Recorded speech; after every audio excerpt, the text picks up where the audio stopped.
How much battery do I have?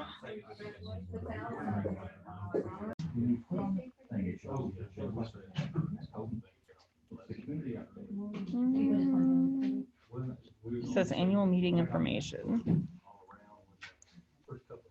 Hold on.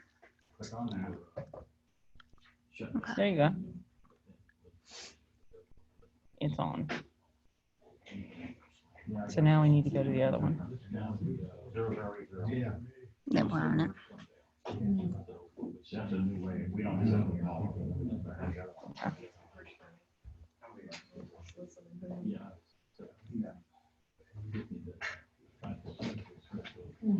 Yeah. Your number now.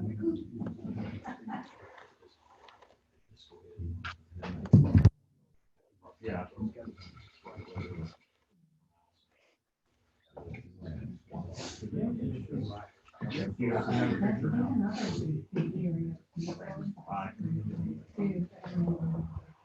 Hey, Allison, someone's walking.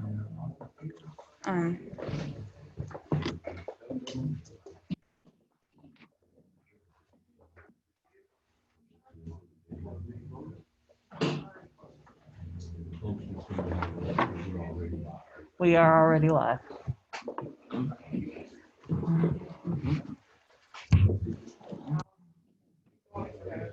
Voting closed.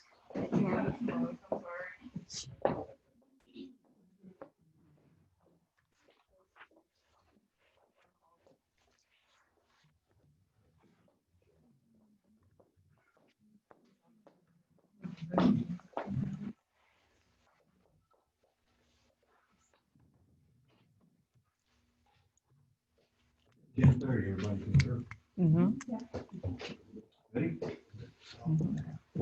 Okay, I'd like to call to order the 46th annual meeting of the Fairfield Plantation Properties Owner Association. I'd like to welcome everybody that's either here in person or virtually as we attempt to complete our first annual virtual meeting due to the COVID and the governmental restrictions. I would like to invite everybody that's here with me now to please join me in the Pledge of Allegiance.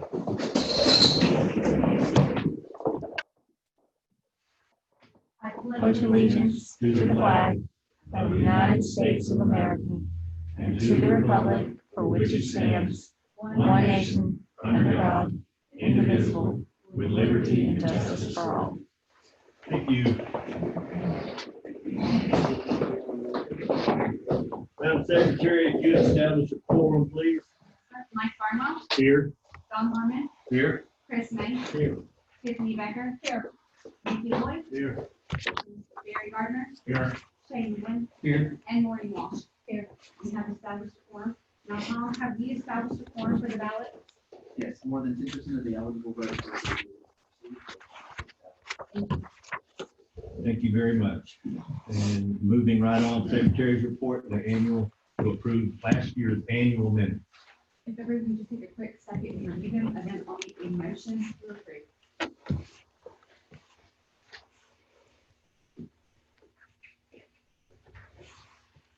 I'd like to make a motion. I'll second. Okay, we have a motion and a second to approve last year's minutes. All in favor, say aye. Aye. Are there any opposed? The ayes have it unanimously. Last year's minutes are passed. Treasurer's report. Our overall finances are looking pretty good. We're on the revenue side, we're ahead in revenue by roughly $70,000. Our collection of assessments is 85% at this time, which is pretty much the same as it was last year. The one bright spot was golf operations, where we had to close the course for a while during the COVID pandemic, and it has bounced back well and is $18,000 over budget. Cost of sales is a little over budget, but we're buying more merchandise. Payroll is running less than budgeted. Part of that was from having less employees than we really needed, and will adjust itself in the future months to come. operating expenses as well, below budget, by close to $100,000. We've continued with our capital improvements for the year, so everything is looking pretty good at this time.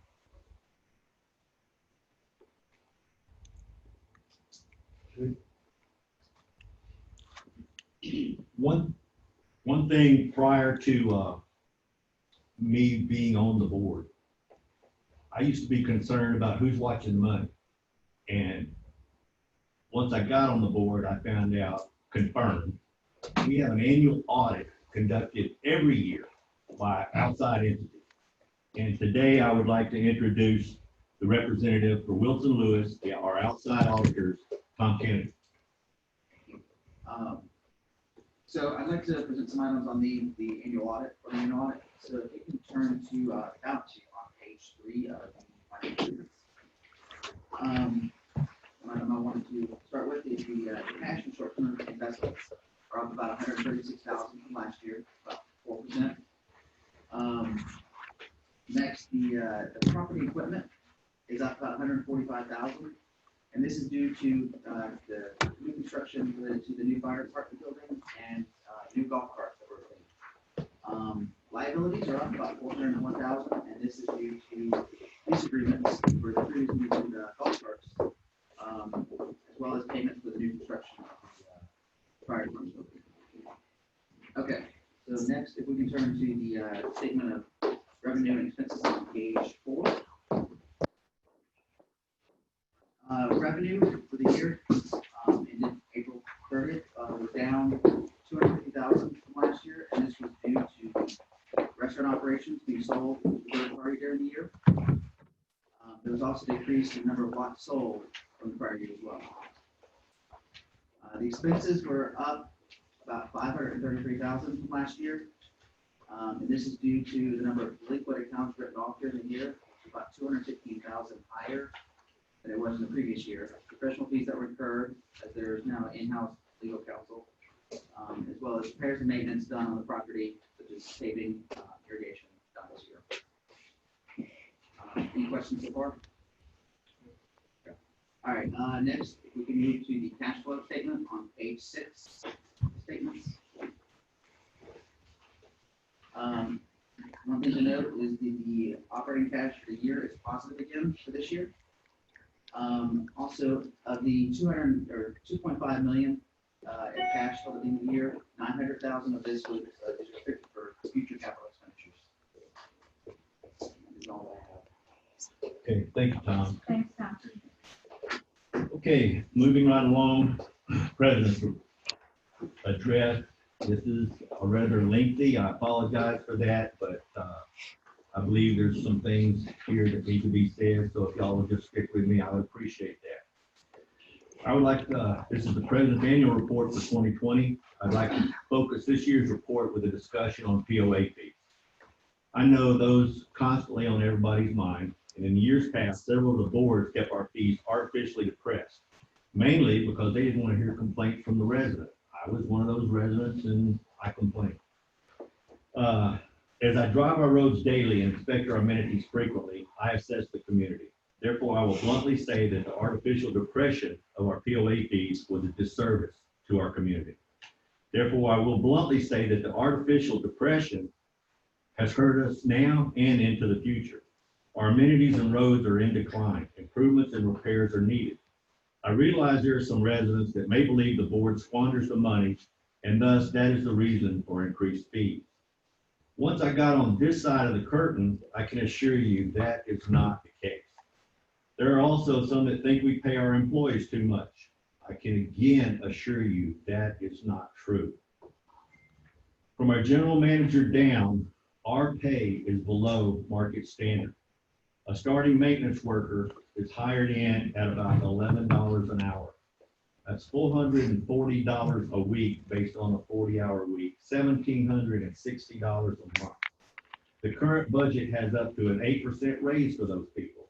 We have found that based upon our current wages, that in most cases, we cannot hire and retain quality workers.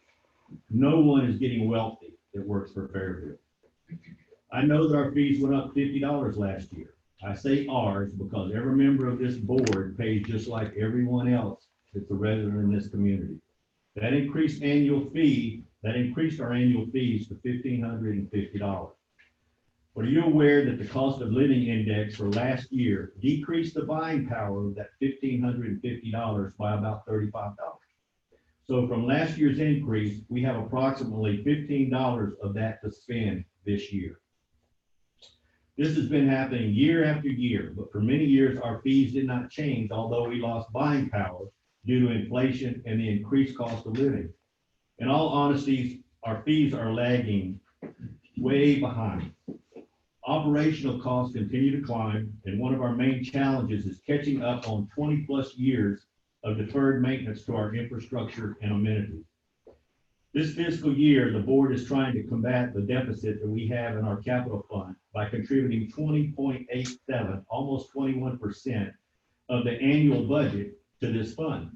In comparison, last year, 2019, we contributed 12.5%. So you can see significant increase in what we're contributing towards that fund. We have over 50 miles of roads, 2 swimming pools, 3 lakes and dams, a beach, a rec center, a fire department, security and patrol, 3 tennis courts, pickleball courts, basketball courts, an 18-hole golf course, the country club, and marina building, and depending on the time of year, between 50 to 75 employees. We must carry insurance, several types, provide some employees with health insurance, and follow all state and federal laws as it relates to workers' compensation and unemployment insurance. We are very much a small city. I have heard some say, well, the fees were only $400 when I moved here, or less. Absolutely true. The fees were less than $400 when I moved to Fairfield in 1999. However, our association did not own the amenities. A group called Peggy did. They were absorbing the cost of the amenities. It was an expense they wanted to rid themselves of, so they threatened to start selling off the amenities and the land associated with them. All of this was inside our gates.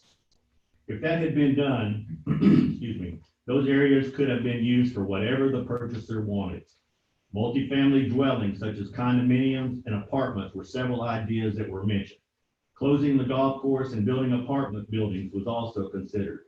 The board at that time, in my opinion, correctly purchased the amenities from Peggy. That saved Fairfield from a total change that would have negatively impacted property values.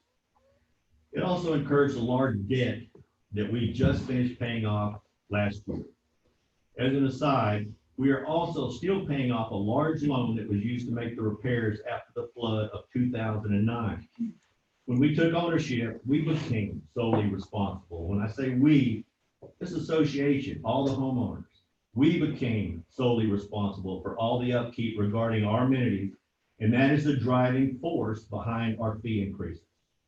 To think that the fees will not go up is rather naive. Often there are unbudgeted demands that arise that must be dealt with by the board. Let me give you one example. The state of Georgia requires our dams to be permitted every year due to their classification. If not permitted, we would have to drain our lakes. The state has required us to engage an engineer of record.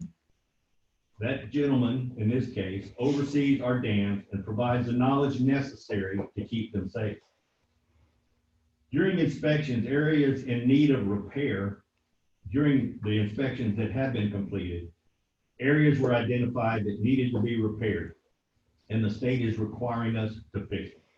Those requirements are going to cost our association approximately $800,000, with the distinct possibility of even more dependent upon the findings of the engineering firm's testing. Running Fairfield is awfully expensive. I'm very honest, and I believe in transparency. So I will state that I believe the fees will continue to go up.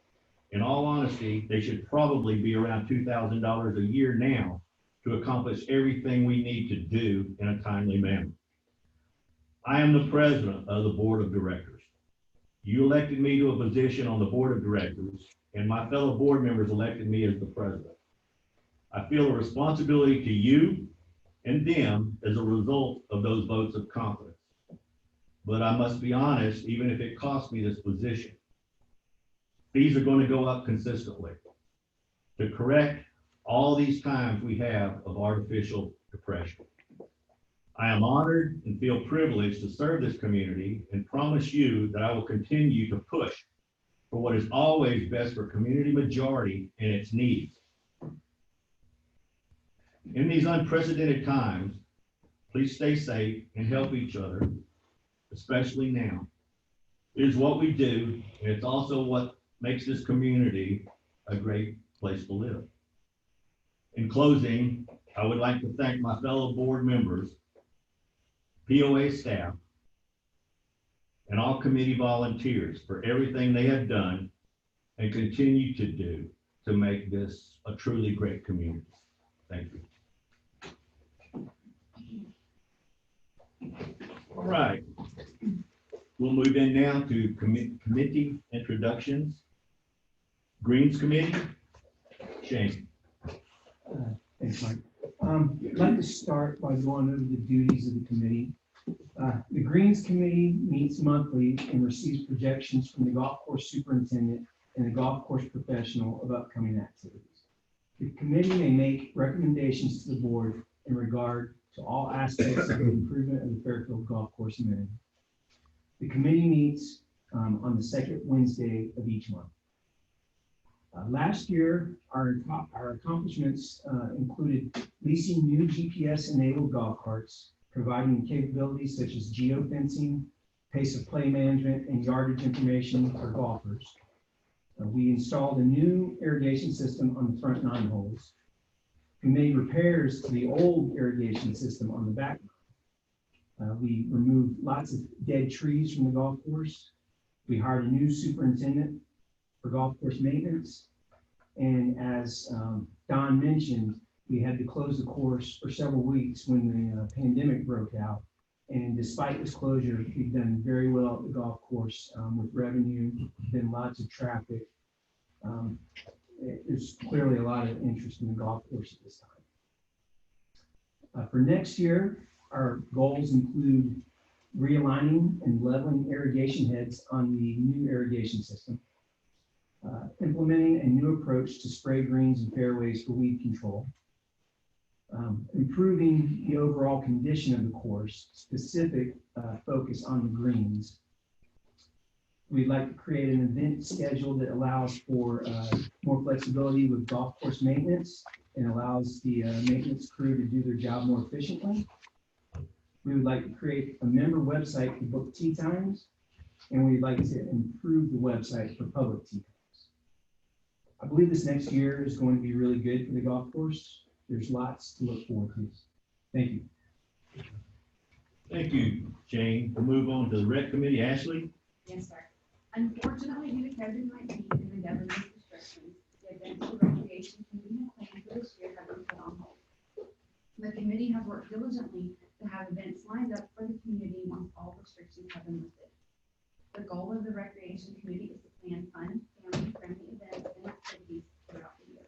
We do thank you for your understanding and patience during this time. We look forward to being able to resume all normal activities soon. I would like to thank all recreation committee members, Amanda Avonda, Kathy Edwards, Laura Scruggs, Lisa Farrow, Carlos Underwood, Les Hubble, and most importantly, my co-chair, Tiffany Becker. I would also like to give my gratitude to our rec director, Brandy Frey, as she has worked endlessly for our community. Thank you. Thank you, Ashley. Chris? If you would do roads and maintenance, please. Sure. First off, I'd like to thank Jim Stevenson and the committee for the work that they're doing and have done in the past for our roads. Our roads are probably one of the most important assets we have in here, and to keep them up has been a challenge. We have pretty much 2, maybe 3 things that affects our roads that we're not really aware of at times, but weather is one of the biggest factors that we have that deteriorates our roads. And then along with weather, when it weakens our roads, we have heavy construction that has been going on for the past 4 or 5 years. And we have, if you'll notice, we'll have a lot of big equipment comes through here for houses and that are being built and many other projects. The roads and maintenance replaced the culvert under the cart path on hole number 2 and repaired all cart paths affected by installation of new water lines on the front 9 holes of the golf course. 2 culverts were replaced on North Pinewood Court and numerous roads were patched. The cul-de-sacs on Larchmont Court and Tarnwood Lane were resurfaced. Edgeline striping was added on Lakeview Parkway and Monticello Drive. Centerline striping was added, but it was done poorly initially and later restriped on Lakeview Parkway from the west gate entrance to the 3-way stop at Monticello Drive and all of Monticello Drive.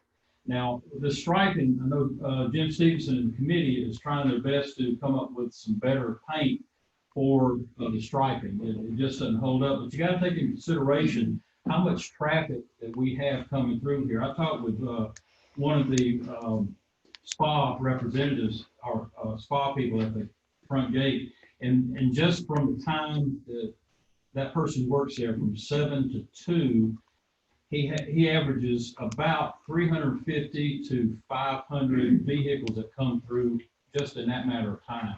And all that is pretty much construction or people who have something related to their jobs in here. So you see how much heavy traffic that our roads take. The POA parking lot was sealed, coated, and parking spaces striped. These following roads were also resurfaced.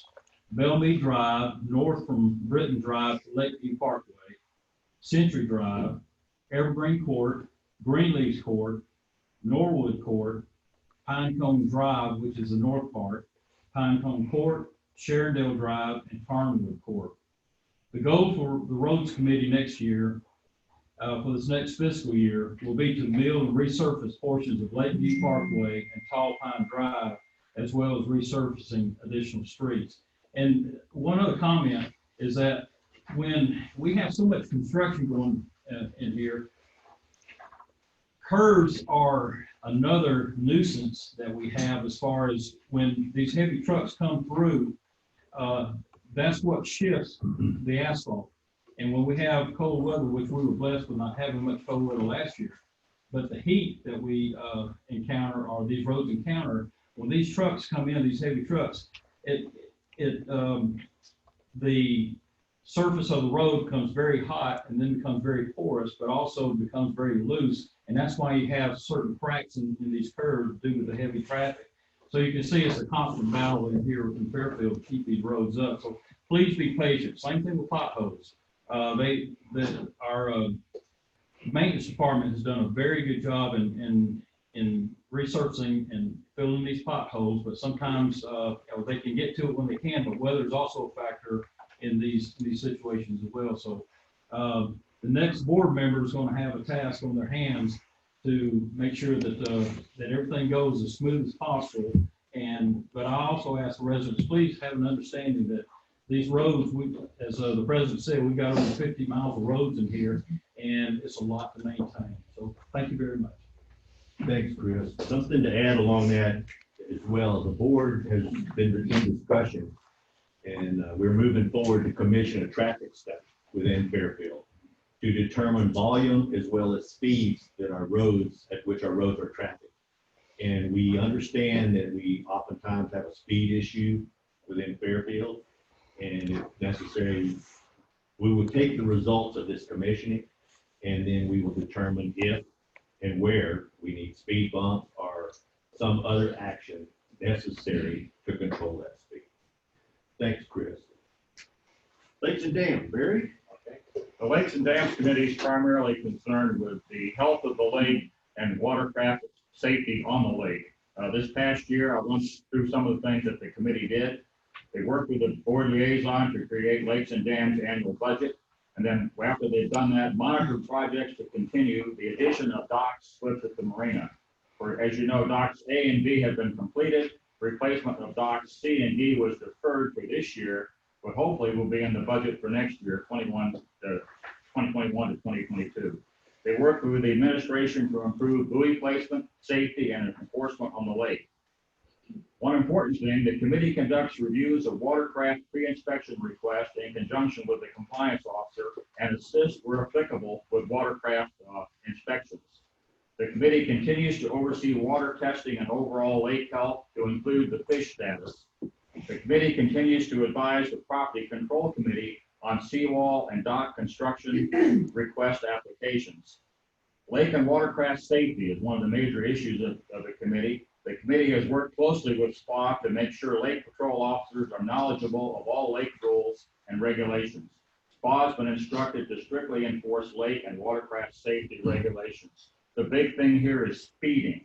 Speeding is one of the major concerns, not only from boats, but jet skis. So SPA monitors this. They do have radar, and they do have this line of sight radar to monitor the speeding. Another concern is the grouping or tying together of boats throughout the lake, but primarily in coves. This practice blocks the docks of residents, potentially blocks the passage of other watercraft, and could be a safety hazard. The committee, however, recognizes the desire of boaters to get together on the lake and is investigating a safe location for this activity. It's been a busy year for lakes and dams. They're a dedicated bunch of people. And believe me, these guys know more about fish than I've ever known. So it's a great committee. If you'd like to get on that committee, let the chairperson know, Dory Seagraves, and we'll see what we can do. That's all. Thanks, Barry. You want to go right on into property control? Okay.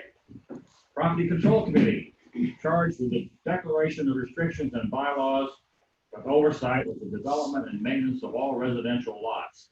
The committee has the authority to review, approve, and deny requests from owners in good standing and in compliance for addition and or modification to lots and residences as directed by the governing documents.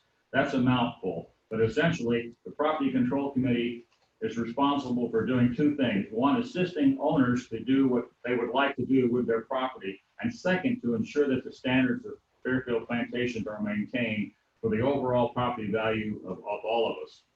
This past year, for example, new construction, they reviewed 12, minor construction, 78, tree removal or landscaping, 36, 3 pools, 16 docks, 4 seawalls, 21 fences, 11 sheds, and during that time, we had 11 variances.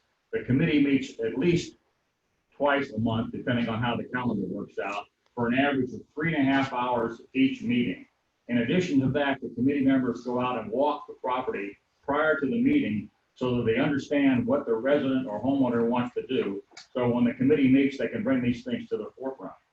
They're about one of the most dedicated committees in Fairfield Plantation. They certainly put in an awful lot of time to get things done. They strive to make consistent decisions while reflecting a balance between individual rights and property values of the association. The committee's goal is to keep the community attractive and maintain property values. I'm currently the chair of this committee. So if you want to get on the committee, please submit an application and we'll have to go through because the board approves members to this committee because it is critical to the values here in Fairfield. That's all. Thanks, Barry. Before we go to the next one, this past year, one of our elected board members, Alan Lucas, resigned. First, I'd like to thank Alan personally for all the effort that he put into the board. But when that happens, just so that you understand, the board then interviews people that have an interest in filling that empty position, and then the board votes, and we fill that empty position with one of the applicants. We had several applicants to fill Alan's position, and out of those, we, the board, elected Maureen Walsh. She has hit the ground running. She has a level of enthusiasm that I really do welcome to the board. And now I will introduce you to her as she takes care of community grounds and enhancement. Thank you. Thank you. The Community Grounds and Enhancements Committee, I want to just talk about the duties first. What they do is they recommend to the board activities that will enhance the aesthetics and association, common areas, and exterior amenities. This committee will assist in landscape and maintenance of the common areas and entrances. Meeting times vary. They usually meet for spring and fall planning. the entrances and seasonal decorations around the gates. Special projects also create meetings opportunities. Some examples of the responsibilities is they coordinate the spring and fall planning at the gates, the club, recreation center. Each member is typically assigned to an area to oversee, ensure irrigation, weed control activities are in place. Again, they decorate the gates and club for the Christmas holidays. They provide input on the common area improvements of projects. They have not been very active this year due to COVID, but just some examples of the past year. There was a new fountain reflection garden at the west gate. There was a project to coordinate updating interior and exterior of the club, and then input on the community signage are some of the things that the committee has done in the past.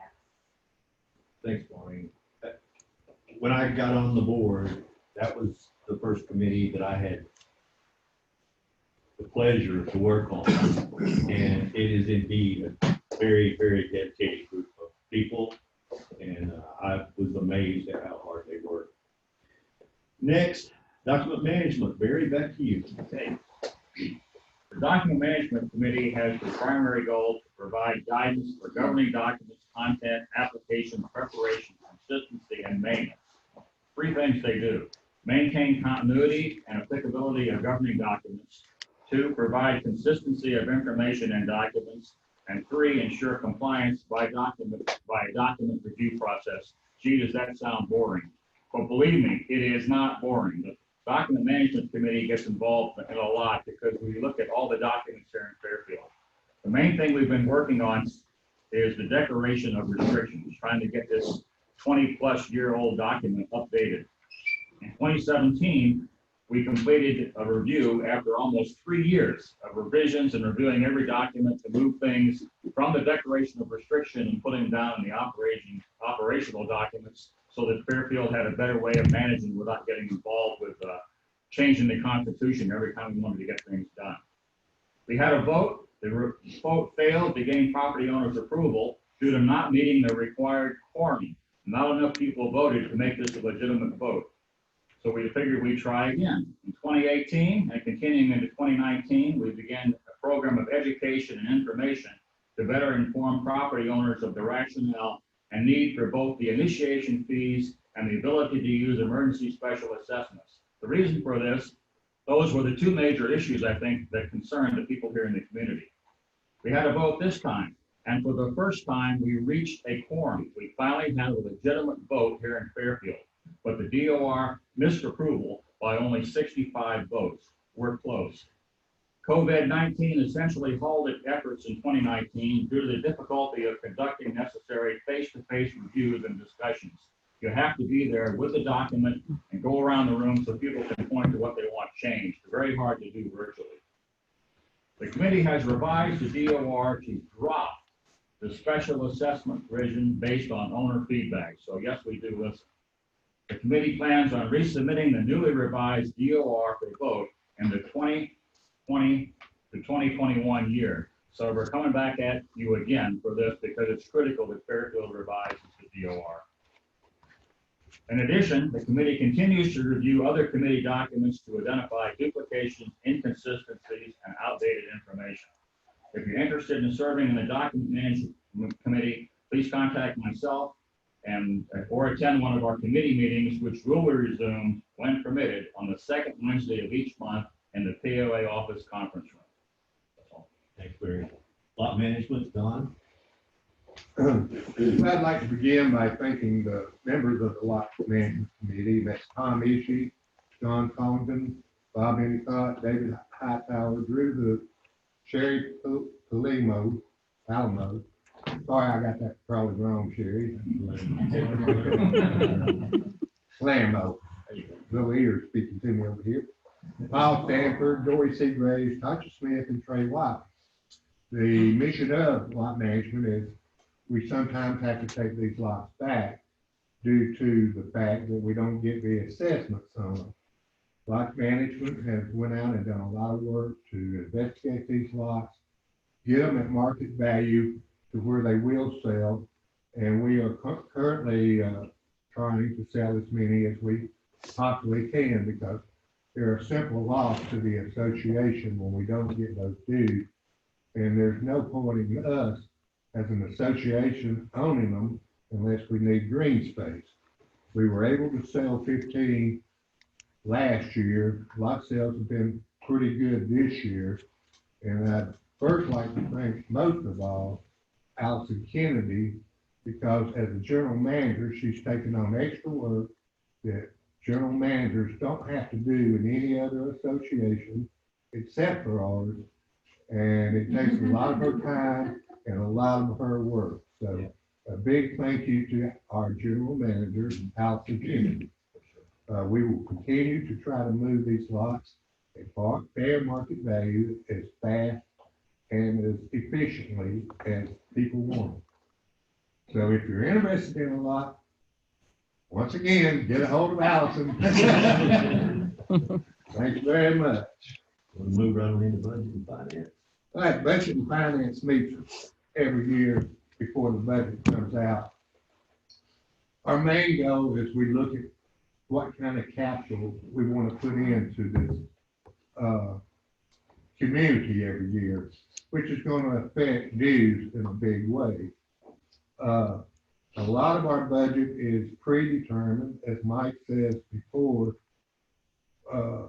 Our employees are underpaid, not overpaid, so there won't be any cutting. It'll go back on the books the same this year as it did last year. The overall looking at the capital is a thing that all of us want improvements in our neighborhood. Roads is one of them. I mean, documents require that you put $45 per assessment in road, but budget and finance does look at, well, do we need more or do we stay with that? And so, budgeting is, and I've done it many times, front door or back door. You can go back door and be like Mike has said before, not achieve the things you need to achieve, or you can go front door and everybody gets their toy for Christmas and dues will go way up here. So we generally meet and make recommendations to the board of what we think would be the most important improvements to us for this year and from what the community wants for the year. So, and then the board decides on it. So half of it's pretty much written in stone and half of it is our wish list every year. And I'd like to thank all the members on that too, although I don't have them written down. Good. I'd like to emphasize something on that. I did, when I was sitting on the other side of this table, I thought that the board made up the budget. The committee that Don just spoke of is composed of residents of this community. Any resident of this community can get on that committee. That committee then makes a recommendation to the board. Here's what we propose for the budget for this upcoming year. 2 years now, I've watched the board take that recommendation and implement 95% of it. Majority of what is recommended to us by Budget and Finance Committee, that's what we do. It's not the board that makes the decision and comes up with the project. It's residents. And so therefore, if you want to influence the direction of the budget for the upcoming year, do it through the Budget Finance Committee. Thanks. And one other side thing, when it comes to capital improvements, you've got some beautiful courts out there now, basketball, pickleball. Those are the things we're trying to build for this community. And that goes into lot sales. We lose money owning these lots. They're better off if we sell them. And the board has, looked at taking that money and turning it into building our new rec over here. And these are things we always look at in the budgeting and financing as a way to make money without just going up on the simple dues. If we can sell our lots, get them paying, we'll have more money to build a better rec that will be of more use for the whole community. Thank you. Thanks, Don. Next, community relations, Tiffany. This committee is tasked with advising the board on all matters as they pertain to promoting internal and external communications. And the committee works with the board, the association management, and other committees and associations groups to plan special events that span all community venues. This year, the committee's primary responsibility was the 4th of July weekend events. This event is the main event of the year that we, as a community, all look forward to. It is filled with daily activities that accommodate many interests. We had many groups involved in this year's planning and execution. We could not have done it without all of their help. I would like to thank SPA and our fire department for all that they do for us as a whole, but also the extra effort that they do on this weekend in particular. I would also like to thank the Women's Club for their assistance in handing out flyers and helping with the parade. The American Legion Post 388 for donations, and Golden City Cruisers for bringing their wow to the parade. I would also like to extend gratitude to Dockside Marina and the Fairfield Clubhouse for donations and trying to accommodate events during this pandemic. I personally want to thank Crawford Walker, Julie and Mike Barnwell, Angie Lester, Mike Blakemore, and Terry Jinks. This weekend could not have gone as smoothly without you, as well as other countless volunteers, staff members, and participants. COVID-19 has changed a lot of the community events that this committee wanted to renew, but we hope in the future to be able to revive some favorite events and introduce some new ones that we hope the community will enjoy as well. Thank you. Thank you. Moving right along, community patrol. Let me preface the community patrol report by saying that Fairfield equates to a small city. We're equal to the third largest city in Carroll County. Within our community, which we call it, instead of a city, we're not a city. We have all of the services that a city would have that we handle within our community. And the Community Patrol Committee meets on a monthly basis to discuss matters that will improve and enhance the safety of our community, including security at the gates, rule enforcement, traffic enforcement, and proper placement and enforcement of traffic signs. The committee also holds hearings for citation appeals related to security enforcement once a month. We allow the people who receive traffic violation tickets to appeal to give the board, the committee on appeal if they feel they're not guilty or if they have a specific reason for the violation, just like a court. We're not judges, but we act as their representative to decide what we need to do to keep our community safe as far as traffic. Our security contract is the Southern Protection Agency, which is known as SPA. This year, SPA wrote a total of 268 traffic tickets.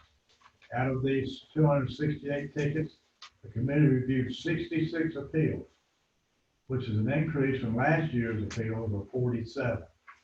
These appeals sometimes take up to 30 to 40 minutes apiece to properly appeal and adjudicate. We always get back with the people that made the appeal and tell them what the committee's decision was within a week, hopefully. Appeals are made both written and in person. Appeals range from traffic violations to some lake violations, which we're moving that over to lakes and dams to take a little bit of burden off us and put a little bit more burden on them to hear these appeals. You know, our meetings are pretty much taken up now by appeals. Lake violation, animal complaints, and criminal offenses. So criminal offenses are small in this community, which is a good thing. That shows that our prevention efforts are working, but we do have criminal offenses in Fairfield. It can be a difficult challenge for the community to hear all these appeals, and the members of the committee are dedicated to our community to handle the challenge with an open mind with all fairness to those involved. SPA being our contract with a security company. In addition to staff in both gates 24 hours a day, 7 days a week, they patrol our roads, our lakes, and our communities. SPA is responsible for enforcing Fairfield plantation rules, including the use of the roads and amenities. Property owners are reminded that all emergency situations to call 911 first. Please do that. Don't call SPA directly, call 911, and they'll call SPA for a law enforcement matter, or the fire department for rescue, or that type of thing. You only delay in the response if you call SPA first. Calling anyone else will delay the emergency service response. After notifying the 911 dispatcher, you should then call SPA security so that they can assist in the situation. But generally, 911 will call SPA too and say you're needed to such place. One of our main goals for next year is to work with roads and maintenance and improve the condition of our road markings. To get the center line where it can be seen better, and both those side lines on our road, because that's a big complaint we get for people like me and others, except for a couple on the board who can't see as well at night. I wish to recognize and thank the members of the Community Control Committee for their volunteering and serving their committee. Chairman Paul Sanford, Secretary Mike Raven, members Dennis Brown, Robert Endicott, Angie Lester. That's for me, I'm fine with right now. Angie Lester, Larry McDowell, Mike Russo, Tasha Smith, Lee Sundberg, and Carlos Underwood. Our board liaisons are myself, Nikki Lloyd, and Tiffany Becker, which I want to give a special thank you to. Because this is not an easy committee, but it's very worthwhile and it's rewarding. Thank you. Can you take that call? No, just get a message. All right, thanks, Mickey. I told him you were out of town. Chris, you'll handle fire safety, please. What I have here is the annual report for the past year from our Fairfield Plantation Fire and Rescue. But before I get into it, what I'd like to do is recognize the heroes that we have in Fairfield. Most people think that firefighters want to be the heroes. Firefighters do a job. That's what they do. They love their job. But the heroes that we have in Fairfield are you, the residents. You're the ones who are actually the heroes because you're not selfish. You realize that we have a need for our fire and our rescue inside of Fairfield. Residents come together, we work together, and we bring things together for the good of each other. So my hat is off to you, and I know the firefighters are the same way. Their hats are off to the residents of Fairfield for making our fire rescue department successful.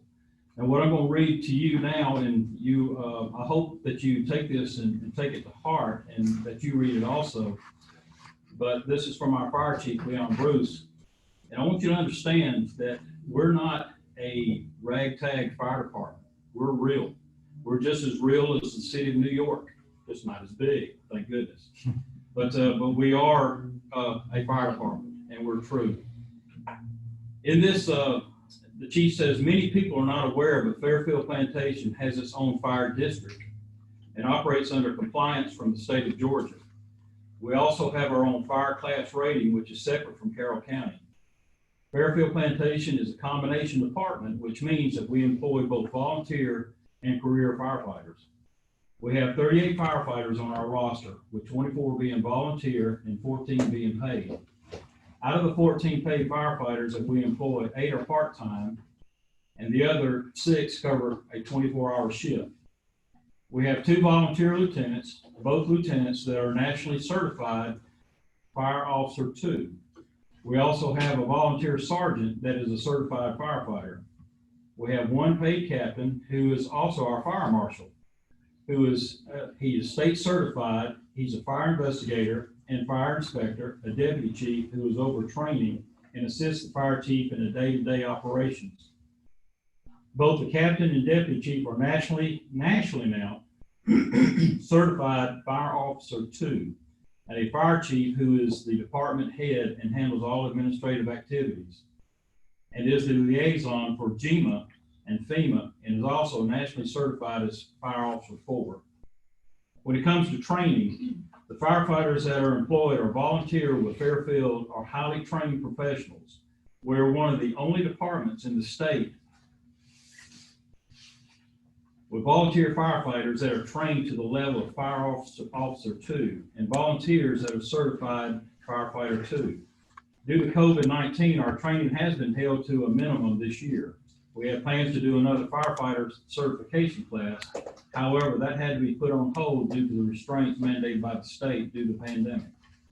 We are currently working on starting an EMT class in October.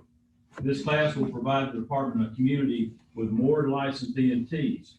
We are very fortunate to have qualified staff that are certified fire and EMS instructors. An update. Last year, Fairfield Plantation had a 5-year evolution performed by ISO, the Insurance Service Office. The results of the evaluation provided our fire district with a Class 3 fire protection rate, which is phenomenal for us right here. The fire protection rate is calculated 1 to 10, 1 being the best and 10 being the worst. We're working to try and get our rating even lower for the next evaluation. The lower the class rating, the lower homeowners insurance premiums are. Now that's based on who your insurance company is too. We had some people said mine didn't go down. Well, then you need to check for other insurance companies as well. That's a personal thing that you got to deal with. The reason for our rating being as low as it is due to the hard work and dedication of the firefighters that serve this community. Fairfield Plantation Fire Rescue strives to be very involved in the community and be an asset to the residents. Some of the ways that we are involved are the annual fireworks show for the 4th of July, which we are responsible for the shooting of the fireworks. We install smoke detectors at the request of residents, provide free CPR classes, provide fire safety education, and assist the residents in many other ways.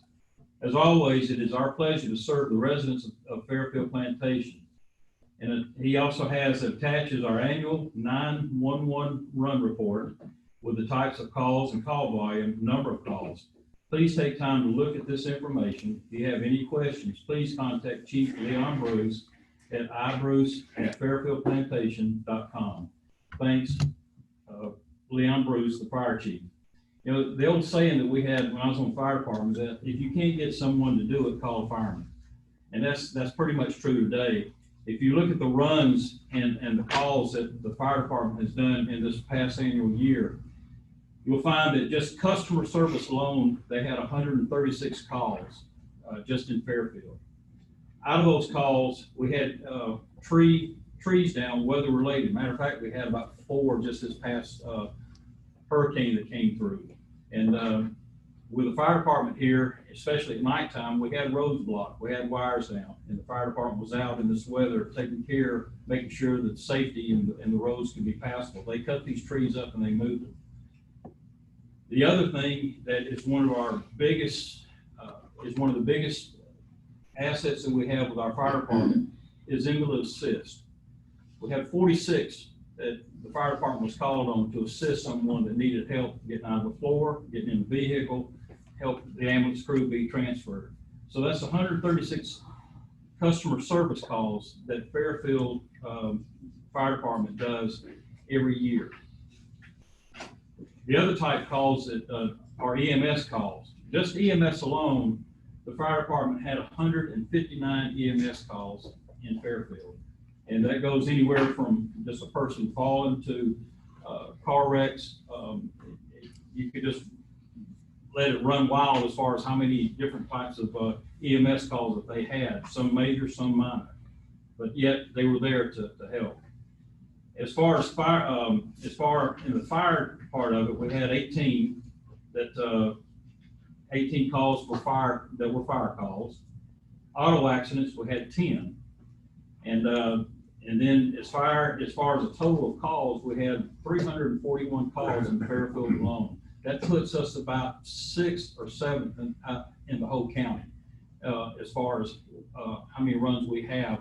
With all the stations that the county has, including the city, we're pretty much about 6th or 7th as far as runs go. So as the president stated, and Mickey stated also, that we are a small city, and our fire department is very, very much needed in Fairfield, as you can see. So I hope that you take time to read these reports and study them.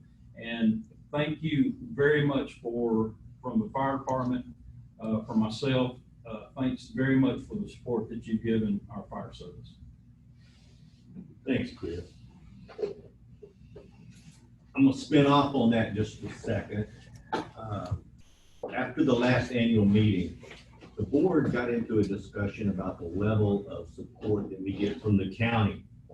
We felt like through our property taxes that we pay quite a bit of money to the county and we weren't getting our fair share of return. Several members on the board addressed this with representatives from the county commission, Michelle Morgan, our representative here locally, Clint Chance. And we explained to them that our fire department, oftentimes due to legal requirements, answers calls outside of our gate. So therefore, we felt like that the county should step up, provide more support. They have. Just a few months ago, they gave us a very, very nice truck, fire truck. And we have been informed by Clint Chance, who is our representative, as I said, that we are getting ready to receive a brand new vehicle that is going to be more oriented towards medical responses. The statistics that Chris just gave you, you can see that many of our fire department's responses are for medical, not fire, but for medical. Well, without any degradation for their fire capability, we want to continue to add capability on the medical side of the house. So this new vehicle that they're giving us will be better equipped to do that. And we are working out some personnel issues to figure out how to equip that with people that when they show up for a medical emergency are very well educated and equipped to deal with that particular emergency. So that's my spinoff on that. These committee reports, these people give these committee reports 2 or 3, 4 minutes, 5 minutes. It's kind of misleading because I watched every member of this board as they go to their committees, spend hundreds of hours in a year representing you, the residents. And they do a very good job of it. And I'm very proud to be associated with this group. And from there, I would like to spin off again. We have a board member that elected not to run again this time. He's been on, I know that he's been on the board and a number of committees for at least 6 years. Chris May. Chris always brings a good analytical view to the board meetings. He has always represented us well as the liaison to the different committees. I personally want to thank you for the time, what you put in, and I wish you nothing but the best into the future. Thank you very much. Next, we're getting ready to go into election results. Before we do, I want to thank all that stepped up to run. Being on the board of directors and being in some of the committee is a very, very, very thankless, personal time usage intensive job. And we receive nothing in gratuities for doing it. We do it because we care about the neighborhood. And for all those that elected to run this time, I applaud you. Thank you so much. With that being said, we'll move into the election results. Tom? So the top 3 vote getters were Dennis Brown, Barry Gardner, and Mickey Lloyd.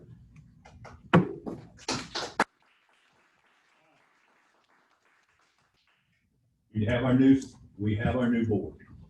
Does anybody have anything that they would like to add? I would like to congratulate Barry and Mickey, as well as Dennis. And once again, the others that ran, I thank you. Don't give up, continue to participate in this community. Make your influence known through committees. And you can join any committee you want, and I encourage you to do it. Yeah, because as Mickey just said, committees run us. We are driven by committee input. So thank you very much. I'd like a motion to adjourn. I'll make a motion. I'll second.